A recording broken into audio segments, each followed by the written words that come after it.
स्वागत और धन्यवाद।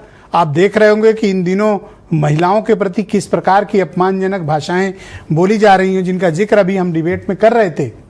ऐसा आचरण हमारे धर्म गुरु हों या दूसरे धर्मों के गुरु हों, ऐसा क्यों करते हैं? देखिए, पहले तो मैं अध्यात्म गुरु महामंडलेश्वर स्वामी कृष्णानंद आपके चैनल भारत समाचार के दर्शकों को बहुत बहुत साधुवाद देता हूं।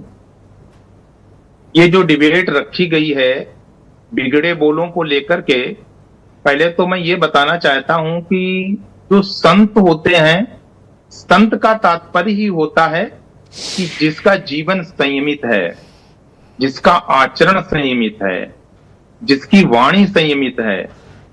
संयमित जीवन जिसका होता है वही संत होता है। अच्छा, हमारे यहाँ शास्त्रों में मैं सनातन धर्म की बात करता हूं, जो अनिरुद्धाचार्य ने या स्वामी प्रेमानंद ने बोला है। स्वामी प्रेमानंद अच्छे संत हैं, साधना में लगे हुए संत हैं, हमारा यदा कदा जाना भी होता है उनके पास में। लेकिन हमारे शास्त्र कहते हैं कि यद्यपि शुद्धम लोक विरुद्धम, दो प्रकार की नीतियां होती हैं। एक वेद रीति होती है और एक लोक रीति होती है।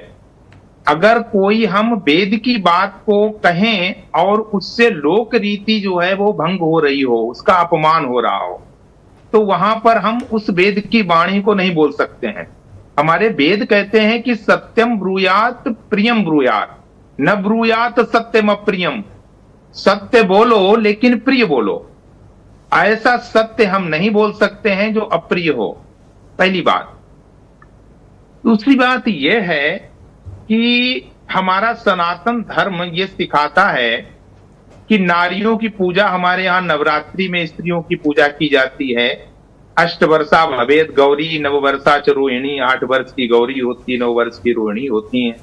ऐसे तमाम दिया गया। यत्र नार्यस्तु पूज्यन्ते रमन्ते तत्र देवता, और यत्रैतास्तु न पूज्यन्ते सर्वास तत्र अफला क्रिया। जहां स्त्री की, नारी की पूजा नहीं होती है, वहां सारी क्रियाएं जो हैं वो अफल। सर, यहाँ तो बताया जा रहा है कि 100 में से 2-4 ही शुद्ध बची हैं। कोई कह रहा है कि सिर पे सिंदूर नहीं है तो खाली प्लॉट है। कोई कह रहा है 25 साल की उम्र तक मुंह मारती हैं, और कोई मौलाना इतना दुस्साहस करता है कि वो बेहद गंदी बात बोलता है। सर देखो, मौलाना क्या बोलता है, वो तो धर्म के विपरीत कर्म करने वाले लोग हैं। मैं उनके बारे में टिप्पणी नहीं कर सकता हूं, क्योंकि हम सनातन धर्म की ही बात कर सकता हूं। उनके धर्म में स्त्रियों को क्या मानते हैं ये तो वो मौलाना जाने, रसीदी जाने। मैं सनातन धर्म की बात करता हूं, जहां स्त्रियों की, नारियों की पूजा की जाती है। रही वाणी की मर्यादा, शब्दों की मर्यादा, उसके लिए मैं बताना चाहता हूं कि हमारे शास्त्रों में भी आया है। श्रीमद् भागवत महापुराण में जब कलयुग की बात आई कि कलयुग में लोग कैसे हो जाएंगे और स्त्रियां कैसे हो जाएंगी, तो उसको व्यास जी ने कूट शब्दों में प्रयोग किया है। ऐसे शब्दों को प्रयोग किया है, सीधा सीधा नहीं बोला। कोई सामान्य व्यक्ति उसका अर्थ समझ ही नहीं सकता है। उन्होंने कहा कि अट्टशूला जनपदा शिवशूला द्विजातया कामिन्यः केशशूलिन्यः संभवन्ति कलावियः। ये उन्होंने श्लोक लिखा। अट्टशूला, अब अट्ट क्या होता है, शिव क्या होता है, कूट शब्दों का प्रयोग किया। लेकिन जब हमारे तत्वदर्शी ऋषियों ने उसको, उसके अर्थ को बताया, तो अट्ट मन्नम शिवो वेदः शूला विक्रिय उच्यते, ठीक है, केशो भगमिति प्रोक्तम ऋषिभिः तत्वदर्शिभिः।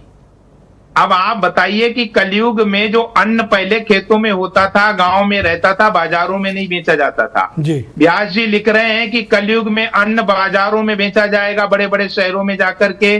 जो ब्राह्मण लोग हैं वो वेदों को बेचेंगे, पैसा लेकर के वेद पढ़ाएंगे कलयुग में। और कहा कि कामिन्या केशशूलिन्या, जो कामिनी स्त्रियां हैं, यानी जो नव युवतियां हैं, अपने यौवनावस्था के द्वारा पैसा कमाएंगी।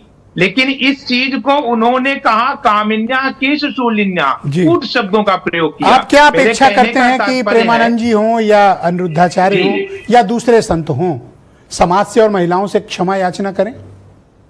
वाणी की मर्यादा, शब्दों की मर्यादा बहुत आवश्यक है। और जी। संत होने के बाद अगर हम समाज के समाज सुधारक बने हुए हैं, पथ प्रदर्शक बने हैं, तो हमको अगर मर्यादा हम स्वयं नहीं अगर आचरण करेंगे तो हम बड़ी समाज अच्छी को बात क्या कही बताएंगे। आपने, बहुत अच्छी बात तो कही इसलिए आपने जो है जी। हाँ, धन्यवाद स्वयं आपका भी सर, हमारे आचरण। साथ कृपया स्वामी जी जुड़े रहिएगा। मैं इस डिबेट को आगे बढ़ाना चाहता हूं। मेरे साथ मौलाना सूफियान निजामी